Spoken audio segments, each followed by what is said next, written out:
You ever watch those cop dramas on TV where some poor girl gets mugged and the cops show up 2 seconds later, guns blazing, saving the day?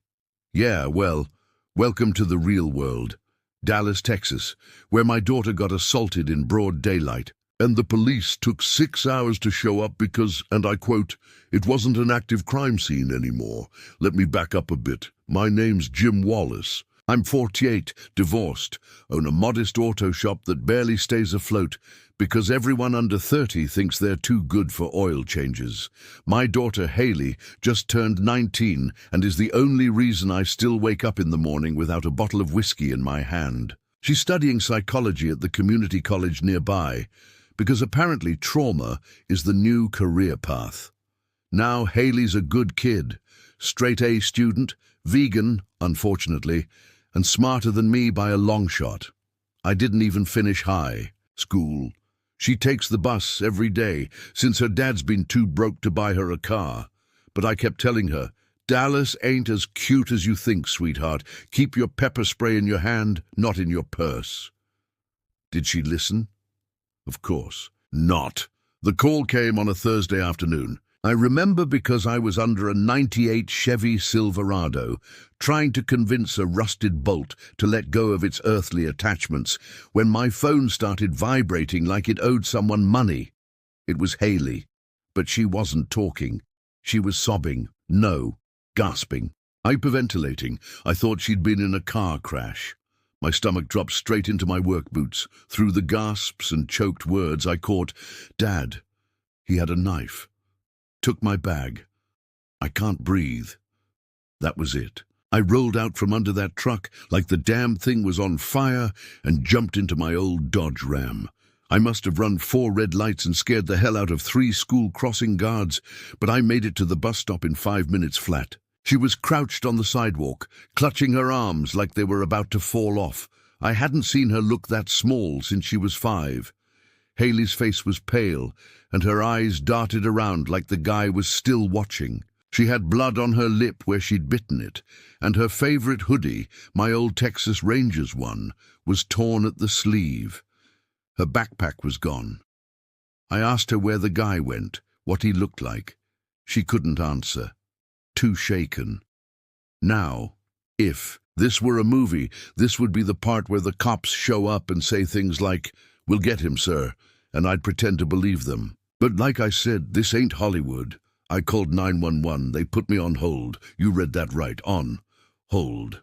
So I did what any rational, enraged father with a few too many connections and a bad temper would do. I called my buddy Rick.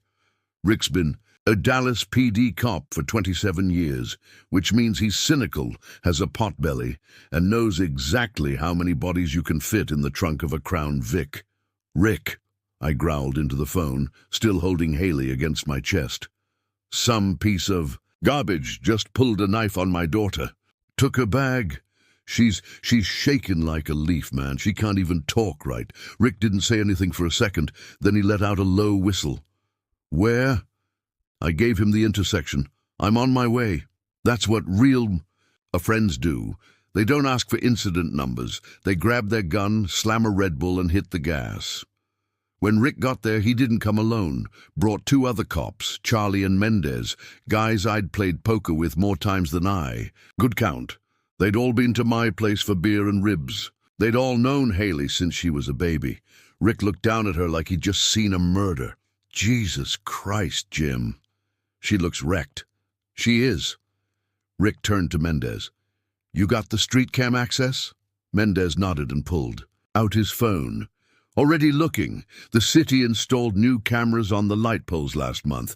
Let's see if Big Brother caught our boy." Meanwhile, Hayley was curled up in my truck, still shaking, repeating, "He had a knife. He looked right at me. I thought he was going to stab me." Do you know what that does to a man? To hear your child say she thought she was going to die, and you weren't there. It set something on fire in your chest. I wasn't looking for justice. I wanted vengeance, pure, unfiltered, Old Testament wrath, eye for an eye, blood for blood, the kind of retribution you can't write in police reports. Rick. And the guys took statements, scanned footage, and pulled every favor they could. Meanwhile, I stayed up all night, sitting on the porch with my Glock in my lap and a bottle of wild turkey in my hand, just in case the bastard was stupid enough to come back for round 2. Of course he didn't. Cowards like him don't revisit the scene.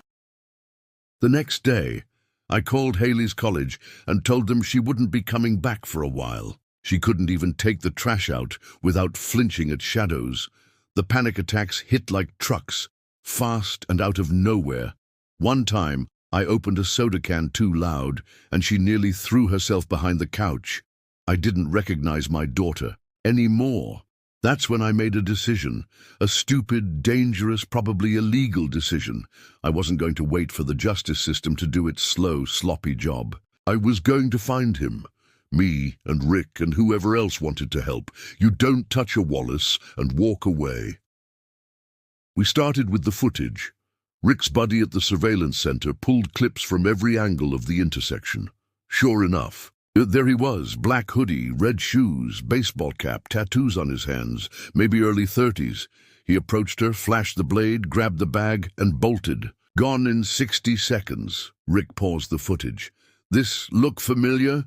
He pointed at the tattoo, some sort of jagged symbol on the guy's right hand. Charlie squinted. Looks like that gang ink. Black razors, maybe. Jesus, I muttered. He's in a gang? Low-level scum. Mostly run drugs and mug college kids for quick cash. Think they're kings of the street. I felt my knuckles crack from clenching my fists. Well, I'm about to dethrone one of them. Rick glanced at me, cautious. You sure about this, Jim? No, but I'm not backing down. We canvassed every street corner from downtown to Oak Cliff.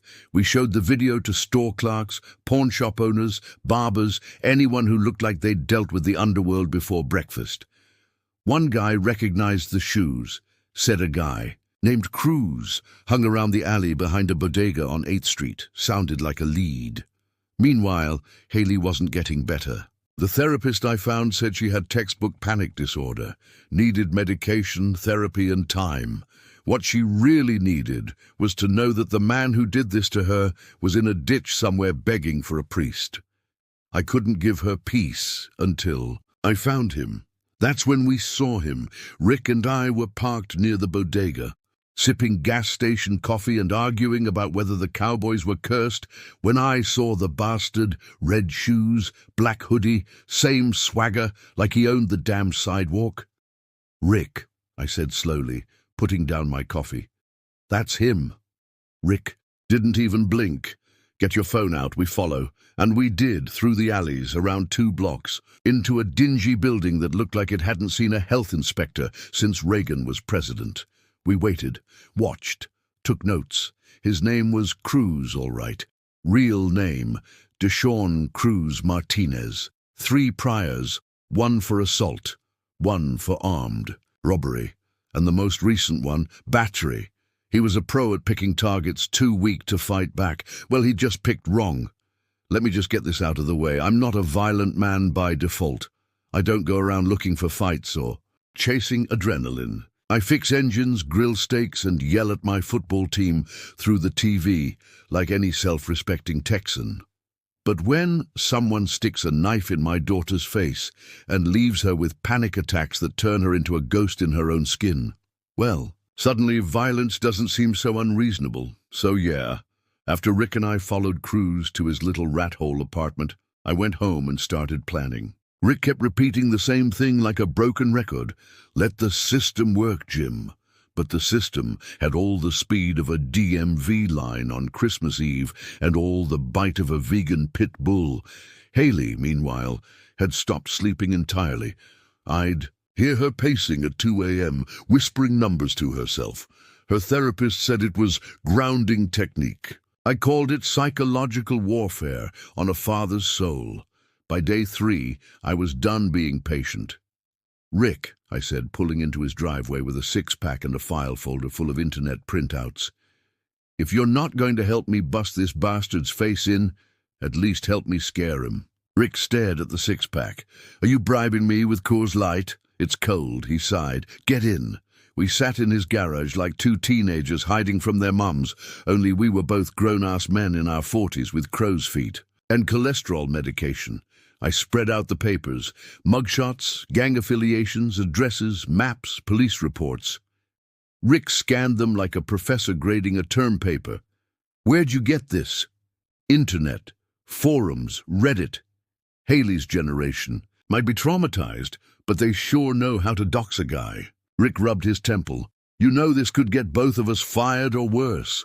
You're a cop, I'm a mechanic. Pretty sure I'd survive being cancelled faster than you.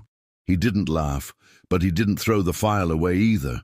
The next day, we accidentally ran into Cruz outside a gas station.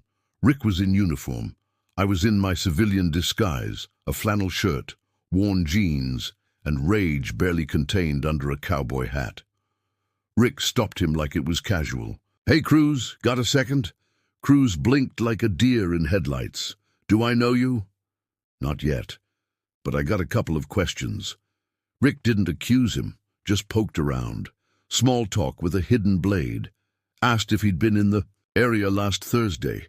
Asked about a bag that got stolen. Asked about tattoos and knives and things that should have made him sweat. Cruz didn't flinch. That told me everything I needed to know. This wasn't his first rodeo. He was polished. Too polished. We let him go. But I saw the flicker in his eyes. He knew we knew. Back in the car, I asked Rick, that enough for a warrant? Not even close. No evidence, no ID. Your daughter didn't see his face clearly. You really want to take this to court just to watch him walk? I stared out the window. No. I want him to wish he'd never been born. That night, I called in a favor, not from the cops, from someone worse, my cousin Tommy. Tommy's not what you'd call a law-abiding citizen. He's one of those guys who always has a new phone number, never uses his real name, and once disappeared for 6 months because he accidentally set fire to a strip club. But Tommy knew people. People who didn't care about Miranda rights or surveillance footage. People who fix things. I gave him the name, Deshaun Cruz Martinez. Tommy didn't even blink. What you want done? I want him scared, broken but breathing, at least for now. Tommy nodded like I'd asked him to mow the lawn. $2,000. I wired it the same hour.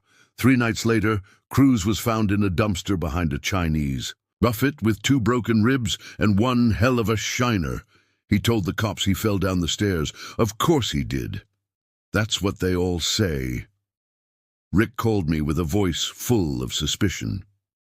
Jim, did you do something? I played dumb. Like, what? Cruz says he's going to press charges on whoever jumped him. That's funny. I thought he fell down some stairs. Silence. Jim, I'm serious. If this comes back to you, it won't. I wasn't interested in jail time. I was interested in escalation. Pain breeds caution. Fear breeds silence and humiliation. That's the slow burn. The psychological marinade. Cruz had just started cooking, but something strange happened the next morning.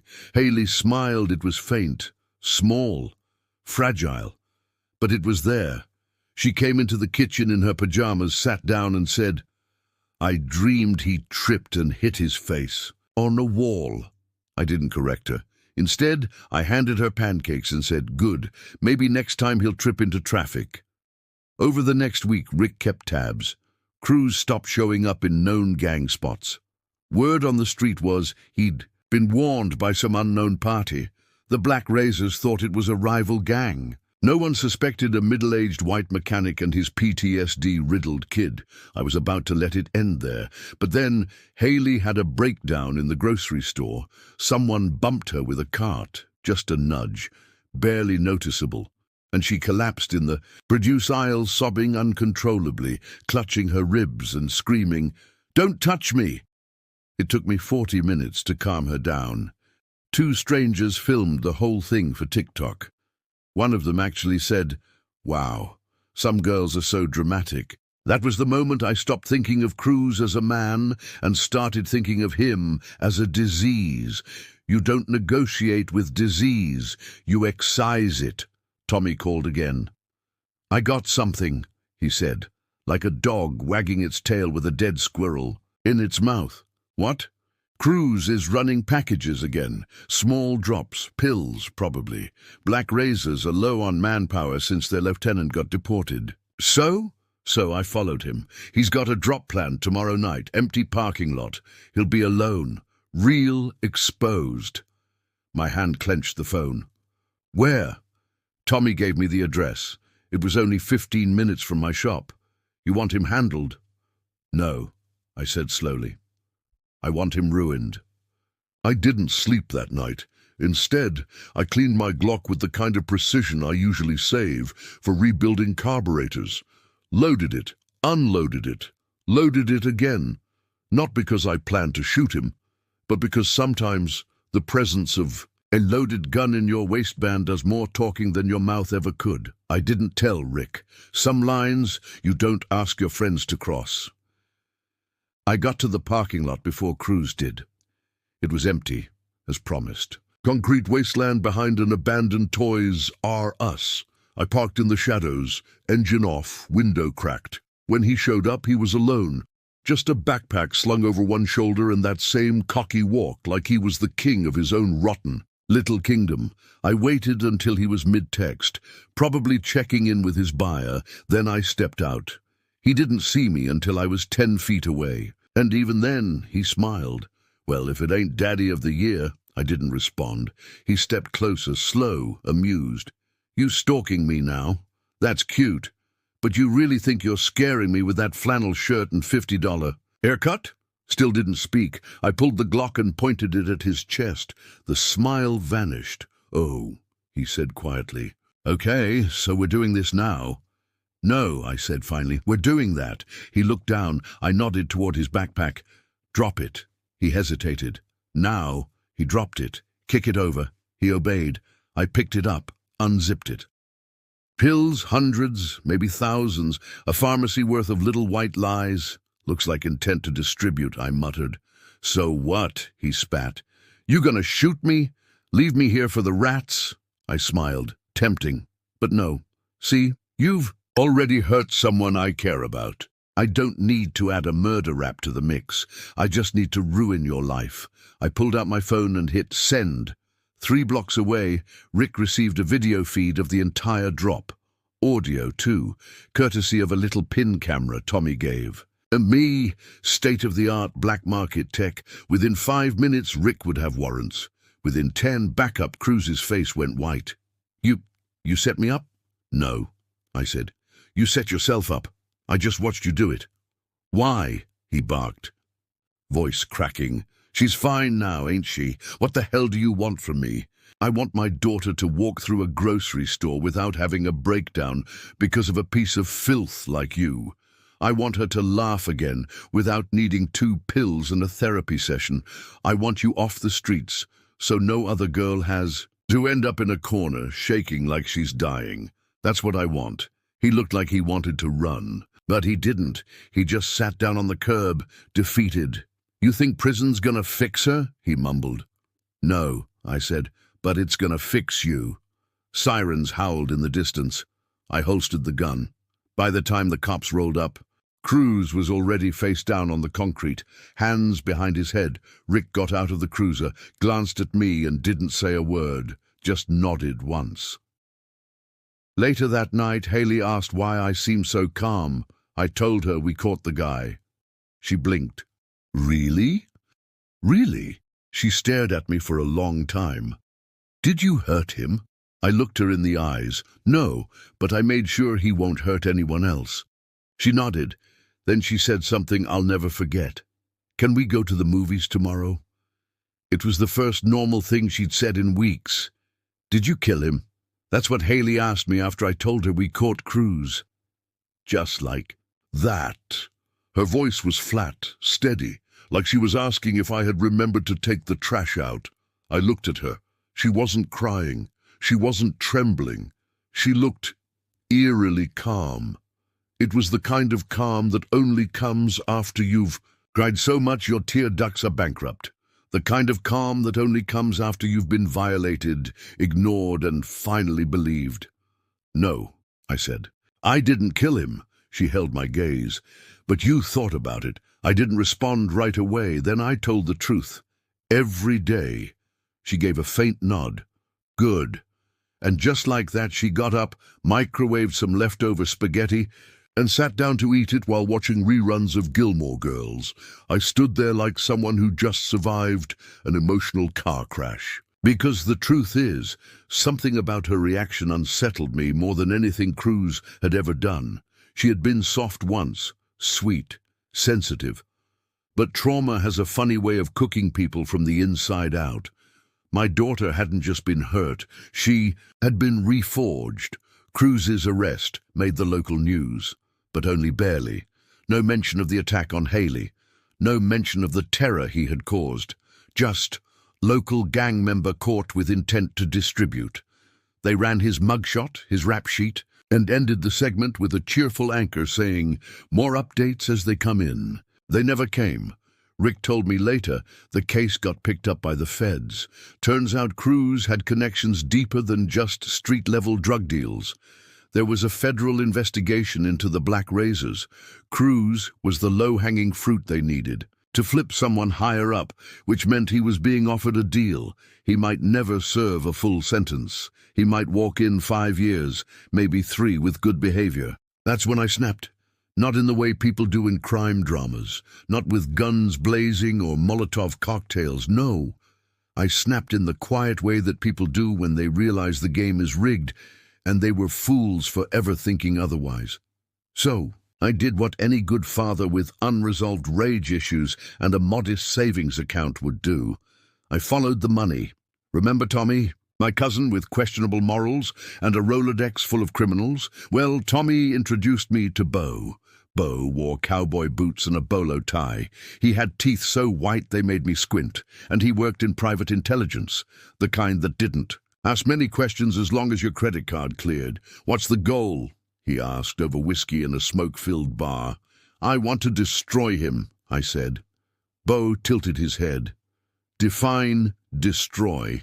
I want him unemployable, homeless, disgraced. I want him so radioactive his own mother won't answer his calls. Bo grinned. That I can do. Within a week, Bo handed me a file the size of a Bible. Cruz had a daughter. Not recent. She was 5. From a woman named Kayla, who now lived in Louisiana. Cruz had never acknowledged the kid, never paid a dime of child support. But guess what? He had forged her signature to claim her on his taxes, 3 years in a row. Then there were the credit cards, in his grandmother's name. Over $12,000 in debt, racked up on sneakers and nightclub tabs. He'd also been taking veteran discounts at stores by using a fake ID with someone else's service number. Classy. I wasn't shocked, but I was furious. All of this, and the court still might let him go. So I took a page from his playbook and I went public. I created a TikTok account. I called it Justice for Hayley, my first video. A slideshow. Hayley's bruised arms, the corner she used to hide in, her panic attack. In the grocery store, then came Cruz's mugshot, then screenshots from the file. The fake veteran ID, the tax fraud, the credit scams, his gang ties, his own daughter left behind like a used napkin. I ended the video with, "This is the man who ruined my daughter's life. And this is the justice he's about to escape." It went viral in 2 days. A week later, it hit 1 million views. Hashtags like "Judging Cruz must pay" and "Justice for Hayley" started trending. People dug deeper. Internet sleuths are faster than the FBI when emotionally invested. They found Cruz's Facebook, his burner Instagrams, videos of him with guns, screenshots of threatening DMs he sent to other women. It turned into a feeding frenzy. Kayla, the mother of his child, even commented, "He tried to strangle me when I was 7 months pregnant. Took me years to get out." Suddenly the court didn't want to cut a deal anymore. Suddenly the feds didn't want to touch him. Suddenly Cruz wasn't a useful asset. He was a liability. They moved his case out of federal court and back to state. A plea deal was off the table. He was now facing the maximum sentence for drug trafficking and identity fraud. Add the public pressure and the DA's re-election campaign. He got 18 years. No parole for the first 10. I didn't cry when I heard, but I did laugh. Not the joyful kind, more like the kind of laugh you make when your car explodes, but at least your insurance finally paid out. Rick called me 2 days after sentencing. "You won," he said. "No," I said. Hayley still flinches when a door slams. "I didn't win." Rick was quiet for a moment. Then he said, "She told me something." "What?" "She said you made her feel safe again." I hung up before I got emotional because I didn't know what to do with that. Hayley improved slowly. She started eating again, sleeping. She even took a part-time job at the local library. Said it helped her relearn trust in silence. Whatever. That meant she still had panic attacks, but fewer now. She started wearing yellow again. That was big. Yellow was her favorite color before the attack. Afterward, she said it felt too loud. One morning, she came downstairs wearing a yellow cardigan like it was nothing. I cried in the garage for 10 minutes. Months passed. Cruz faded from the headlines, but one day I got a letter, no return address. Just one sentence inside. "You think this ends with me?" No signature, no threats, just those 7 words. I showed it to Rick. He traced it back to a correctional facility in Oklahoma. Cruz had mailed it from inside. "Ignore it," Rick said. "He's trying to get in your head." But I couldn't, because deep down I knew he was right. The Black Razors hadn't forgotten. Cruz may have been a low-level player, but he had still been one of them. My viral campaign humiliated the gang, exposed their operations, and made them look like amateurs. That's not something you walk away from. I beefed up security at the house, installed cameras, motion lights, bought another gun. Tommy gave me a list of names to watch for. One night I saw a car parked across from the house. Windows tinted, it sat there for 3 hours and drove away. The next day, I installed bulletproof glass on Hayley's windows. Sometimes vengeance is a straight line, sometimes it's a circle. I had set fire to the man who hurt my daughter, but fire spreads. 6 months after sentencing, Hayley got a scholarship to study creative writing at a state college 3 hours away. She hesitated. "Is it okay if I go?" I blinked. "Of course, why wouldn't it be? I don't want you to be alone." I forced a smile. "Hayley, you being not here is the only reason I'll sleep again." She laughed, then hugged me like she used to before the world broke her. She moved out on a rainy Saturday. Rick helped us load her car. Tommy watched the street with a Glock tucked into his hoodie, because none of us trusted peace anymore. That night, I sat alone on the porch. A beer in one hand, a photo of Hayley at age 10 in the other, covered in paint, grinning like a lunatic. I didn't feel victorious. I felt old. I felt finished, like I had fought a war and forgot what I was fighting for. But sometimes, that's what parenthood is. Not teaching your kids to be brave, but being the monster they never have to become. 3 years later, I got a postcard from Hayley. It was a photo of her in front of a bookstore, smiling. On the back, she had written, "Dad, I wrote a short story about a girl who burned down a house and everyone clapped. It won 2nd place. I think the judges were scared to give it first. I love you. Don't do anything illegal while I'm gone." I laughed for the first time in months. Then I folded the postcard and tucked it into my wallet, right behind my license and my gun permit. You know, just in case.